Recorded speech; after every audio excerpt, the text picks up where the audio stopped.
We're here at the site of a ballistic missile impact in Tel Aviv. First responders are currently digging through the debris to see if there are any other survivors. We know there were at least 20 people injured in this last barrage, and the building was on fire when we arrived. There is a huge response, but the incoming fire is making it challenging because these first responders have to keep running into shelters. We just saw 2 civilians pulled out of the building and taken away.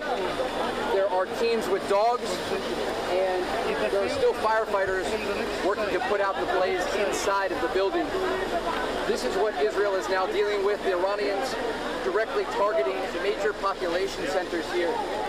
And I'm just going to have my cameraman Yaniv zoom in here. These first responders are using megaphones, and they are calling out to see if there are any survivors amid the debris. And today, Israel is striking back, launching a series of airstrikes in the heart of the Iranian capital of Tehran. You can see in this video here a building that was reduced to rubble. An Israeli intelligence official telling Fox News this building was used by the Iranian IRGC leadership to command the crackdown on protesters earlier this year. We do expect Israeli strikes like this to continue with the support of the Trump administration. It was described to me earlier as the closest partnership possible between the United States and Israel as they are bringing the fight to the Iranian regime. Guys? Trey, amazing reporting as always. One very, very quick technical question.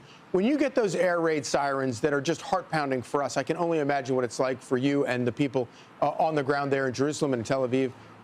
Are those air raids sirens broken down to like localized areas of Tel Aviv, or does any missile come within, does the whole city go off at the same time? Is there a way of prioritizing that, okay, this is something that is a danger to my neighborhood, or does the whole city have to run for cover when one part of the city is targeted? It's a great question. These missiles are far different from the rockets that we saw fired into Israel over the past 2.5 years from groups like Hamas inside Gaza or Hezbollah in southern Lebanon. The missiles are normally intercepted at such a high altitude that the shrapnel alone can kill you on the ground or even take down part of a building. And so when the missiles are being intercepted, the alerts will go out to specific sections of individual cities.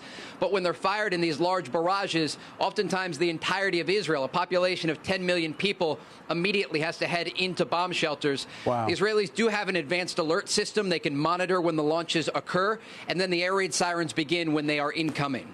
Guys? All right. Amazing. Thank you, Trey. Great info. Trey, thank you. All right, let's bring in retired Air Force commander and B-1